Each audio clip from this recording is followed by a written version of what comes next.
שאלה מקומית, שלום לכולכם. היום נשאל מי הוא ראש עיריית רהט. האם 40 שנה אחרי הוא רואה בעיר הבדואית שהוקמה בנגב הצלחה, אולי כישלון? וגם מדוע זנח את קריירת הכדורגל? פאיז אבו סהיבן, אתה האורח שלנו. פאיז אבו סהיבן נולד בכפר בדואי לא מוכר סמוך לשגב שלום ב-1965. כשהיה בן 6 עברה משפחתו ליישוב הקבע החדש שהוקם בנגב באותם ימים, וכך הפך פאיז הילד לאחד מראשוני תושבי רהט. הוא למד בבית הספר היסודי בעיר, ובמהלך לימודיו בתיכון היה ממייסדי התנועה האסלאמית. ב-1986 הקים את קבוצת הכדורגל רהט. ב-98 החל את לימודיו במכללת אל-קסמי בבאקה אל-גרבייה, ממנה חזר לרהט כמורה ובהמשך גם ניהל את בית הספר. התחנה הבאה בקריירה הייתה ב-2008, אז נבחר לראשות העירייה. הפעולה הראשונה שעשה הייתה לנתק לאמו את הברז, לאחר שלא שילמה את החשבון. פאיז, ערב טוב.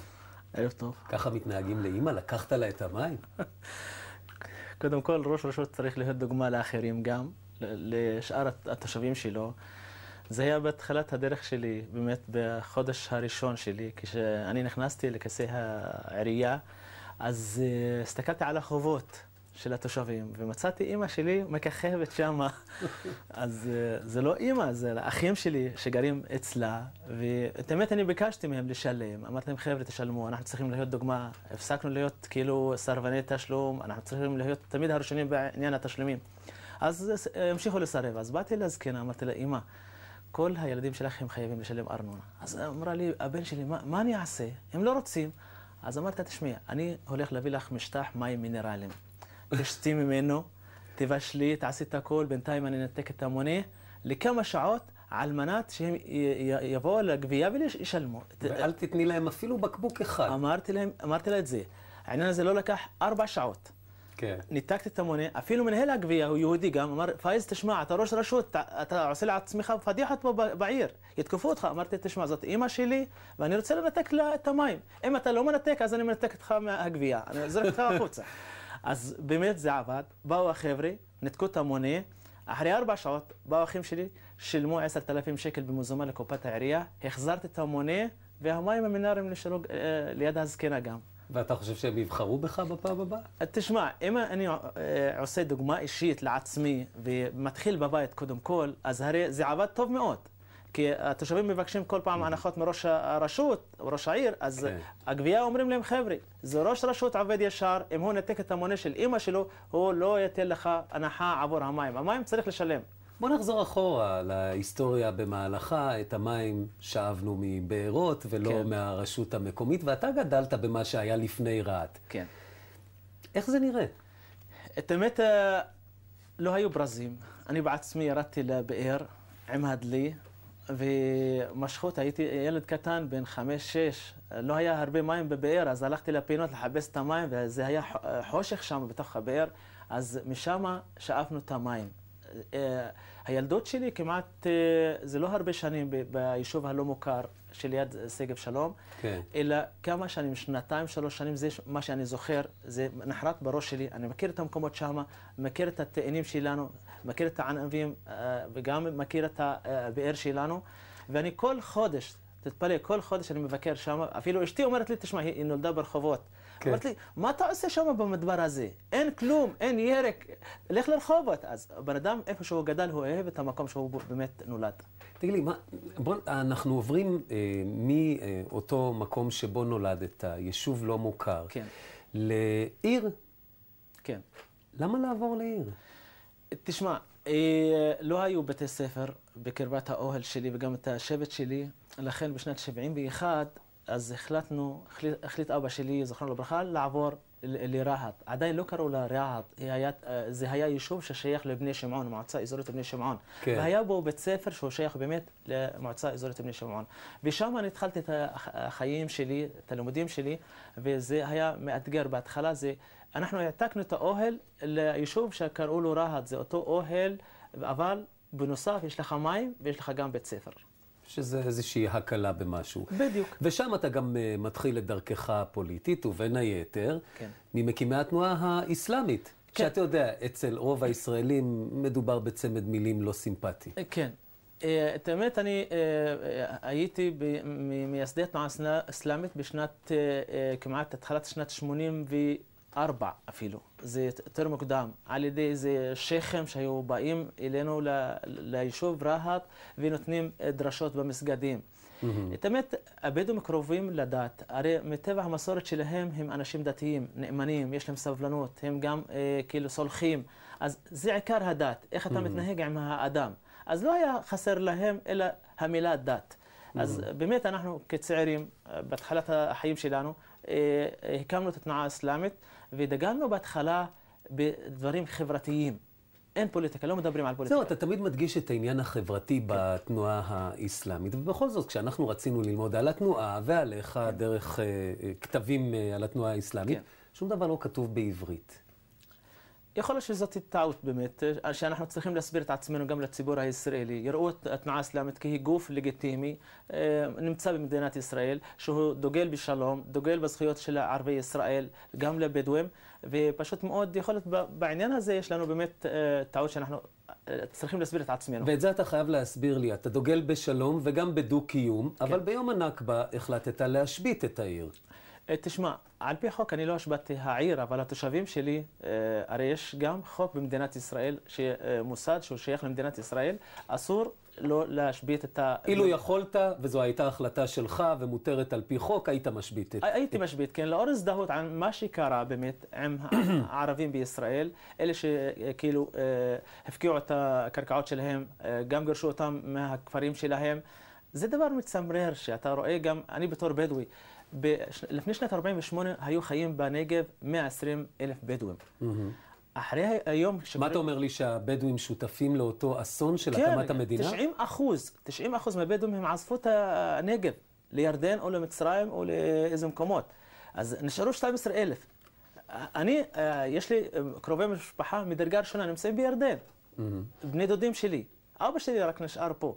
אבל תשמע, עוד פעם, זה מחזיר אותך אחורה, ובאמת צריך למצוא פתרון לאנשים אלה שעזבו את הבתים שלהם. אבל היחסים הדואליים האלה שאתה מתאר עם המדינה נורא מוזרים נוכח העובדה שחלק גדול מתושבי רהט והבדואים בכלל משרתים בצה"ל וחשים אזרחים לכל דבר. גם אנחנו חשים אזרחים מהשורה הראשונה. אבל איך אפשר להרגיש אזרח כשאתה לא מאמין בקיומה של מדינה? מי אמר לך? אני מאמין... לא אתה באופן אישי, אני מדבר על ציון יום הנכבה שהוא יום האסון הפלסטיני, ואני עכשיו מבין שהוא גם יום האסון הבדואי. כן, זה אותו דבר. קודם כל, הבדואים הם פלסטינאים. אז זה אנחנו כאילו זוכרים את היום הזה שקרה משהו לא טוב, שקרה עוול לאוכלוסייה הערבית במדינת ישראל, וצריך באמת לתקן את העוול הזה.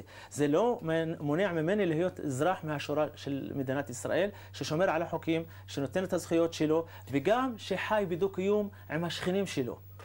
מה דעתך על אלה שכן משרתים בצבא? אתה לא בחרת לשרת בצבא, נמנעת מזה. כן. תשמע, אני קודם כל נגד שירות בצבא, מבחינה אידיאולוגית גם, כי פשוט... אנחנו צריכים צבא כאן, אתה יודע, האיראנים לא מתים עלינו. בסדר, אז אנחנו לא יכולים עוד פעם, כאזרחי מדינת ישראל בצבא, שעוד פעם זה, אתה נתקל עם מישהו קרוב אליך. זה כמו שאתה מגייס יהודי שנלחם ביהודי אחר. זה לא נתפס טוב, גם מבחינה רגשית וגם מבחינה לאומית, כאילו. זה לא נתפס טוב אצלנו, בגלל זה שאנחנו לא משרתים בצבא. מה דעתך על שירות לאומי בעניין הזה? גם שירות לאומי, יש החלטה בוועדת המעקב של ערבי ישראל, בינתיים לא להיכנס לעניין שקוראים לו שירות לאומי. יש לנו שירות שהוא לטובת האזרח בתוך היישובים שלנו, והאישור הזה לא נותנים עליו דרגות או משהו, אלא באמת יש לנו סטודנטים וסטודנטיות שמשתמשים בהם בתור מתנדבים, עוזרים לתלמידים חלשים. זאת אומרת שהטייטל הוא זה שמטריד אותך, לא... מה זה? הטייטל, נכון. זה מה שמטריד, פשוט מאוד להלביש את זה כאילו שירות לאומי, ומי שמשרת אז זה מזכה אותו כמו חייל. אם נקרא לזה מתנדב זה בסדר. זה מתנדב, אבל לא תלוי באיזה משרד שהוא שייך לביטחון. בוא נקפוץ לרהט לשאלה משם. אני שואל את ראש העיר, מדוע לא התנגדת כשיצא מכרז למנכ"ל עידן הנגב, שזאת מקום משותף לרהט, להבים ובני שמעון, מדוע לא התנגדת שהמכרז יצא רק בשפה העברית, רק בעיתון שלא קוראים אותו הסקטור הערבי, ומדוע לא התקוממת כמו אלי לוי שרצה יהיה שוויון הזדמנויות ושיפורסם מכרז מחדש. יש לי הרגשה שהוא לא יצביע עבורך. לא הצביע. תשמע, מדובר באזור תעשייה משותף בינינו לבין להבים ובני שמעון. אנחנו חיים בשותפות באמת כמו אחים, שלושת הרשויות האלה. אפילו השכנים שלנו מסביב מקנאים בנו על השותפות הזאת, שהיא מודל לחיקוי לשאר הרשויות היהודיות וגם הערביות. עכשיו פורסם מכרז, את האמת אני גם הייתי שותף למכרז הזה. נפלה טעות אצלנו בדוברות, שהיה צריך לפרסם את זה גם בערבית. הרי הבדואים גם מדברים עברית, אז זה לא מנע ממישהו שיגיש מעמדות אם הוא מתאים. ומי שנבחר זה בן אדם שבאמת, שאחד ממייסדי אזור התעשייה המשותף שלנו, עם אלי לוי. אבל בגלל שתשמע, אלי לוי כנראה יש לו דברים אחרים, חוץ מהמועמד שנבחר, אז הוא התנגד לזה, וגם הוא התחבר, כאילו במרכאות, להסית את התושבים כאילו נגדי, למה פאיז נתן את וזה עבד אגב? לא. היום משה פאול הוא ראש המועצה האזורית לשעבר של בני שמעון, הוא נבחר היום, מנכ"ל עידן הנגב. אנחנו גאים בו גם על העשייה שלו, שהוא אחד עוד פעם ממייסדי עידן הנגב. בוא נחזור לרהט. אני רוצה לשאול לגבי הבריכות, יש ערים שהן מוסלמיות וערביות שבצפון, כמו אום אל-פחם ונצרת, שהן גם ערים ערביות. אז אני רוצה לשאול למה שם יש בריכות וכל מיני. אני חושב שצריך שיהיה בריכות ברהט. לא משנה, זה לא כזה קריטי לגבי בנים ובנות. אתה יכול לעשות שעות מסוימות לבנים, שעות מסוימות לבנות. אם אתה יכול לענות לנו, אז בכיף. ותודה רבה לך. קודם כל אני רוצה לבשר באמת שהייתה לי ישיבה עם משרד השיכון וקיבלנו 5.5 מיליון שקל להקמת בריכה. עכשיו אתה יודע, ראשי הרשויות בורחים מעניין תחזוקת הבריכות, שזה גרעוני. זה הכסף הגדול. כן. עכשיו אנחנו עושים כאילו דרך יזם. אנחנו נותנים את השטח ליזם והיזם בונה את הבריכה. אבל אתה יודע שהשאלה הזו זו דוגמה מצוינת לליברליות שזורמת עם ההתפתחות התרבותית, בוא נאמר, לבין עמדות יותר שמרניות. תשמע, עניין השחייה ועניין הבריכות זה לא עניין שמרני. אנחנו, כמו שאר הסקטורים שנמצאים במדינת ישראל, יש לנו גם את הדברים המיוחדים שלנו. אנחנו נבנה בריכה, הבריכה הזאת תהיה מחלקת בין נשים וגברים, ימים לגברים מיוחדים וגם ימים לנשים, כמו בשאר מדינת ישראל. אבל אני כן רוצה להתעכב איתך על העניין הזה של הדרת נשים. אתה יודע, אצל הישראלים זה עשה רעש גדול, וכשראית את זה, מה חייכת ואמרת, אלה דפוקים? תשמע, אני באמת התפליתי מהעניין הזה, פשוט מאוד, מה זה הדרת נשים? האישה היא בן אדם, צריך לכבד אותה. מה זה מונע ממני ללכת עם אשתי במד רחוב? איפה אנחנו? אז אצלנו, אפילו על פי הדת שלנו, על פי האסלאם שלנו, אתה מותר לך לעשות ספורט גם עם האישה שלך במד רחוב. אבל אנחנו עושים את זה. אבל באמת, אני חשבתי שהבדואים הם יותר שמרנים מהחרדים, אז זה הפוך, כאילו. את האמת, אנחנו בונים את הבריכה, גם נשים פנו אליי בתור ראש רשות, אמרו, תשמע, מתי אתה בונה את הבריכה? אז אני אומר להם, תוך שנה אנחנו נסיים את הפרויקט הזה, יהיו ימים לנשים וימים גם לגברים, אבל יש לנו שוק משותף עם הנשים. הנשים שלנו עולות בתחבורה הציבורית ביחד, כולם ביחד, ואין פה חיכוכים כאילו דברים אינטימיים או משהו, או עקיצות וכל מיני דברים כאלה. אז אנחנו כאן מאדירים ולא מדירים את הנשים, בטח ברהט, אבל בוא נחזור לעניינים יותר מסורתיים בחברה הבדואית, סליחה. הם קיימים עדיין? תשמע, הבדואים קיימים, אני אגיד לך, אבל המסורת שלהם, אנחנו היום מנסים לשמור על המסורת הזאת. הרי בדואי ההגדרה שלו זה מקום, בן אדם שכאילו נד ממקום למקום. כאילו יש לו, הוא נייד ממקום למקום. היום אין דבר כזה.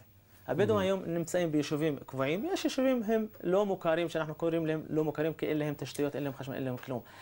אני אגיד לך, היום נשאר לנו קצת מסורת את השם בדואי. וזהו? וזהו. את האירוח כבר נמצא אצלנו, את הכבוד נמצא אצלנו, אבל את הדברים האחרים, כאילו, את החפלות הגדולות של הבדואים שעושים פעם, אין לנו את זה, בגלל שאנחנו נמצאים היום בעיר, המקום הוא קצת צפוף, לא יכולים לעשות את זה. זאת אומרת שמה שרבים מהישראלים רואים כקפיצה תרבותית, מבחינתך הוא נטילת חלק מאוד מרכזי בתרבות. נכון, זה באמת, אני אגיד לך, זה במרכאות הזיק למסורת שלנו. פשוט מאוד, הבדואי אוהב תמיד לראות את האופק. היום אנחנו נמצאים בווילות, נמצאים עכשיו ברהט, אנחנו הולכים לבנות קומות גם, 6 קומות. שזה מטורף. זה מטורף, אבל אנחנו קיבלנו את זה בגלל האילוצים. אין דבר, כאילו, אין פתרון אחר. כן. בוא נחזור לנשים. הנשים בעיר שלך, כן. אחוז גבוה מאוד מהן מצליח אקדמית. כן. איזה הסבר יש לזה? תשמע, 60% מהבנות שלנו הם באקדמיה, ו40 זה צעירים. זה בגלל דבר אחד.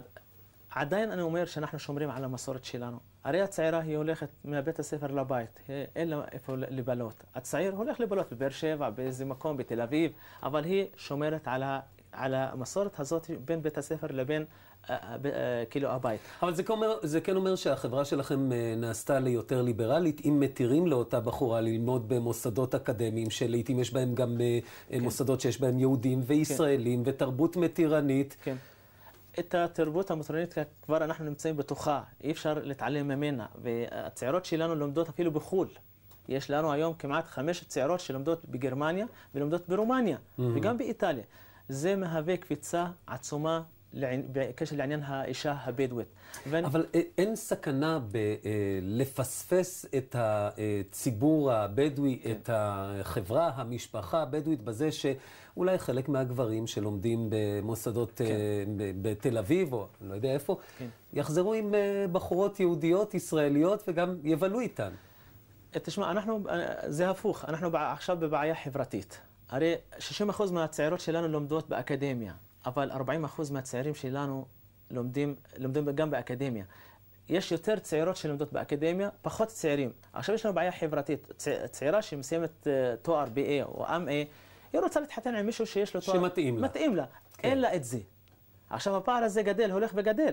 אנחנו היום משכנעים ונותנים מלגות אפילו לצעירים על מנת ללמוד, שלא יהיו לנו בעיות חברתיות חלילה בעתיד. והצעירה הבדואית, אני אומר לך, אם אישה הבדואית לומדת והיא אקדמאית, יש לך חינוך טוב גם בבית ויש לך כלכלה טובה. מצד שני, יש לך את אותם בני נוער שמעדיפים לבלות אצל היהודים ועם היהודים. אתה לא אוהב את זה. תשמע, אני לא אוהב את זה. אנחנו צריכים לשמור על המסורת שלנו. אנחנו חברה מסורתית, וזה לפעמים מביא גם בעיות, ולא לפני הרבה זמן שדובר על פרשה, על חטיפה וכל דברים כאלה, אנחנו לא אוהבים את זה, כי אחר כך זה מפרשים את זה על רקע לאומני, ואנחנו לא רוצים, אנחנו אזרחים שהם באמת... אנחנו מדברים על פרשות רומנטיות, ויש לא מעט כאלה, שבסופו של דבר נולדים ילדים, ואם האמא יהודייה, אז הילד הוא לא בדואי. הילד לא בדואי, אז באמת אנחנו גם סובלים מזה גם במחלקת הרווחה שלנו, ופשוט מאוד אנחנו מתמודדים עם זה. אנחנו לא רוצים שהצעירים שלנו יגלשו... איך אתה מתמודד עם זה? אגב, מה ההיקף של התופעה הזו? זה מעט מאוד, זה לא הרבה בקרב האוכלוסייה הבדואית, אבל אנחנו עוד פעם הולכים בעניין ההסברה, שפשוט מאוד הדברים האלה שהצעירים שלנו עושים הם אסורים על פי הדת, וגם על פי המסורת. מנסים לשכנע גם לשכנע את ההורים, שלא לתת לילדים שלהם, או שיתחתנו בגיל צעיר, בגיל 20, 22. בוא נתקדם לעניין התעסוקה והעסקים ברהט. אתה מרוצה? תשמע, אני לא מרוצה כשיש לי 38% מובטלים בתוך העיר רהט, ו-60% מהמובטלים זה נשים. אני לא מרוצה מזה. רק לאחרונה הקמנו את עידן הנגב, שזה ייתן תשובה, אני אומר לך, חלקית לאבטלה בתוך העיר רהט. בוא נחזור לרהט לשאלה נוספת. שלום, כבוד ראש העיר, פאיז. ברצוני לשאול אותך שאלה אישית שמעניינת אותי כבר הרבה זמן. מה עושה עיריית רהט על מנת לפתח ולתת עזרה לבעלי עסקים לשרוד בתוך רהט? קודם כל אנחנו מעודדים את העסקים בתוך העיר שלנו. את האמת, מה שחסר לנו זה קרקע. אין לנו קרקע באמת לתת לאנשים על מנת לבנות עסקים. יש לנו את האזור התעשייה המשותף עם להבים ובני שמעון, אבל זה לא נותן מענה לבעלי העסקים כמו שנשאל פה. אנחנו מנסים לדבר גם עם המנהל, להקצות קרקע לרהט, לעודד עסקים קטנים ולא את מפעלי התעשייה. זה מה שדורשים את התושבים שלי. יש לי היום כמעט יותר מ-80 עסקים, כאילו בתי מלאכה בתוך העיר רהט. זה מפגע תברואתי, גם רעש לתושבים. אני מנסה באמת דרך המנהל לתת לאנשים האלה מענה על מנת שירכשו קרקע לבנות מפעלים או לבנות את בתי המלאכה שלהם. בחברה המסורתית זה היה הרבה יותר פשוט, נכון? כן. היה עסק משפחתי פשוט מאוד.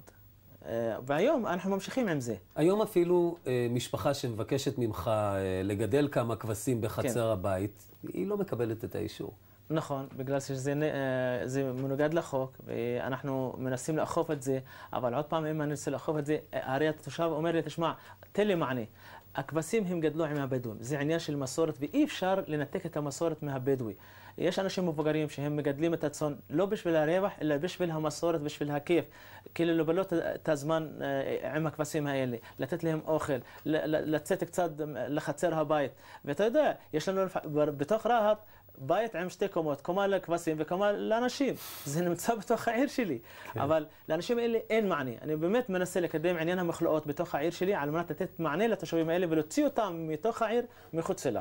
יש לנו שאלה נוספת בעניין המתח בין המסורת לבין מה שקיים כרגע. אדוני ראש העיר, שלום לך. הבעיה שלי היחידה שאני צריך שתטפל בזה, זה מה שגם מפריע לי ולכל העיר. זה בעיית הזיקוקים בחתונות. המשטרה לא עושה כלום וגם שום אף אחד לא מטפל בזה. פשוט, אתה יודע, זה בתקופת הקיץ שיש את החתונות. יש חתונות ואנשים שם גם יורים, גם אלה שחוץ מהזיקוקים גם יש חיה שגם בחתונות שיורים. תשמע, אם איזו מדינה זוכה בגביע העולם, אז הזיקוקים האלה עולים למעלה. כן. אז מי שזוכה בקלה, אז גם הוא מוציא את הזיקוקים. אבל זה לא נותן... את פרץ השמחה אנחנו מבינים. כן, כן. אבל עדיין יש סכנה כן. בהפעלה לא מבוקרת. את האמת, אנחנו בבעיה בקשר לעניין הזה, אנחנו מנסים לטפל בבעיה הזאת, בסוגיה הזאת, עם משטרת ישראל, לאכוף כן. את החוק פשוט מאוד, ולא לפני הרבה זמן קראנו לאלה שכאילו עושים את הדברים האלה, זמנו אותם, דיברנו אותם, והגבלנו אותם בזמן, פשוט עד שעה 11. אבל מה שמפריע יותר זה הירי בחתונות. נכון. ולך יש באופן כללי בעיה עם כלי נשק, באופן כללי, וכמובן כאלה שמגיעים מצה"ל. בדיוק. עכשיו אני נלחמתי בתופעה הזאת. הרי הזיקוקים הוא דבר שכאילו לא גורם חלילה לרצח או משהו. תלוי איפה זה פוגע. כן. אבל הירי, אם הכדור עולה למעלה, הוא בטח יורד למטה.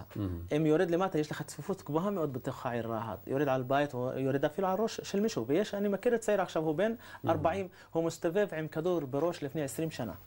זה רק בגלל הירי. עכשיו, אנחנו נלחמים בתופעה הזאת דרך הסברה, דרך גם אלוף פיקוד הדרום, גם דרך משטרת ישראל. הרי הבעיה שלי זה חיילי צה"ל. זה לא כאילו אלה שיש להם נשק לא חוקי. היה לא מזמן עניין של סגירת חשבונות באמצעות כלי נשק של צה"ל, על ידי חיילים. כן, וגם המשטרה יודעת שזה נשק צה"לי, זה נשק אוטומטי, זה מוכר. כן, אבל אתה יודע, יש חיילים ביישוב שלך, אתה לא מצפה שהם יצאו מהבסיס ללא נשק ויהיו חשופים לפגיעה או לחטיפה או אני הייתה לי הצעה שילכו עם הנשק שלהם הביתה, אבל שיפקידו את הנשק שלהם בתחנת המשטרה. ולמחרת, אם רוצים כאילו לחזור לבסיס, אז שיגשו לתחנת משטרת רהט ויקחו את הנשק שלהם ויצאו לעבודה שלהם. אבל מה עושה נשק לאדם בתוך הבית? הרי אם יש קטטה, ואצלנו במגזר הבדואי, קטטה בין 2 זה בין 2,000, אז אם יש נשק בתוך הבית, אפילו אם זה לחייל, אז האח שלו ישתמש בנשק הזה, והשתמשו בנשק הזה, ורצחו אנשים. ומקשיבים לך? תשמע, אני מדבר על זה במסגדים, בדרשות שלי, ויש כבר ירידה משמעותית בעניין הזה. כבר אנחנו עדים באמת בחודשים האחרונים, כמעט זה שואף לאפס הירי בחתונות. אתה יודע, כשמדינת ישראל מסתכלת על רהט, אז היא רואה הצלחה. היא הצליחה ליישב בדואים במקום מרוכז, לתלוש את האוהלים. כן. אתה מרגיש שהצלחתם? תשמע, קודם כל זה צעד טוב. שהיינו באמת ביישוב מוכר, ואני רוצה ששאר היישובים גם שהמדינת ישראל תכיר בהם. יש יישובים בדואים הם מעל 500 תושבים, ויש מעל 3,000 תושבים. המדינה צריכה להכיר כמה שיותר ביישובים בדואים.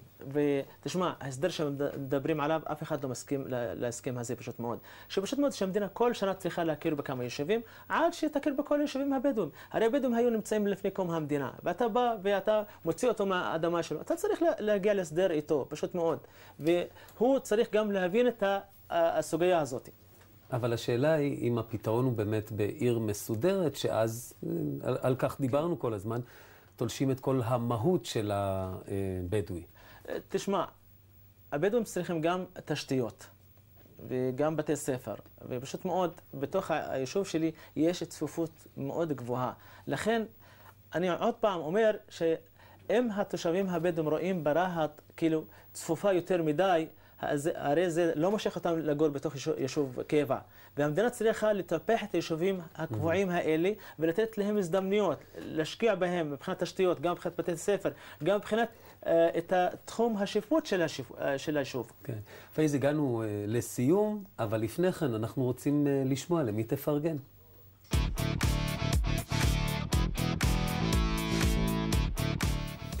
ממורה הדרך שלך. תשמע, מורה הדרך שלי הוא אבא שלי, זכרונו לברכה, שבאמת עזר לי הרבה, והוא נפטר לפני שאני אהיה ראש עיר, גם נפטר לפני שאני אהיה גם מנהל בית ספר, ותמיד אמר לי, אתה צריך להשקיע בעצמך, החינוך הוא הדרך הנכונה להגיע להישגים ולהגיע למעלה. באמת, זאת הייתה הדרך שלי ביסודי, גם בתיכון, גם במכללה, גם באקדמיה, ואני הצלחתי בזכות אבא שלי, בזכות העצות שלו, באמת שהוא נתן לי לאורך הדרך שלי. לו היינו שואלים אותו היום, הוא היה רוצה שילדיו ישרתו בצה"ל? לא, לא חושב. תודה רבה, פייז. תודה. תכף ניפרד על רקע שאלון האסוציאציות. לפני כן נודה לכם הצופים בבית שהייתם איתנו. בשבוע הבא נהיה כאן עם עוד דמות שעוסקת בעשייה המקומית. ועכשיו שאלון האסוציאציות שלנו, אוהל. אוהל. אוהל זה מקום טוב לשבת בו. אתמול אני ישבתי באוהל ואכלתי בתוך האוהל הזה, כי אני מתגעגע אליו, פשוט מאוד. הפלג הצפוני של התנועה האסלאמית? אנחנו מקווים שהפלג הצפוני והדרומי יתאחדו ביחד ויתגלו שניהם בשלום ודו-קיום בין ערבים ליהודים. ברוך מרזל. איש קיצוני שהוא באמת פוגע ברקמה החברתית שלנו, שאנחנו לא רוצים אותו, רוצים שגם אזרחי מדינת ישראל היהודים יוקיעו אותו ולא יכבדו אותו. חינוך? זה דבר מעולה, אפשר לעלות מחינוך לכל מיני דברים, גם אפשר להיות ראש רשות דרך החינוך. גרדים? זה דבר שהוא מפחיד אותנו, שאנחנו עוד פעם לא רוצים אותו וצריכים גם לשים קץ לעניין הזה. עתיד? העתיד זה דבר שהוא לא מוגדר, ואנחנו צריכים באמת כאילו לסרטט את העתיד שלנו דרך החיים המסורתיים שלנו, דרך החזון שאנחנו חושבים עליו. עבר? הוא דבר שלא צריך לשכוח אותו, אבל צריך ללמוד ממנו הרבה. רהט? יישוב שהוא באמת לא מופת, והוא מחבב את האורחים שלו, הוא חי בדו-קיום עם היישובים היהודים מסביב, והוא צומח למעלה וגדל למעלה גם. פייז אבו סביהאן, תודה רבה לך. תודה.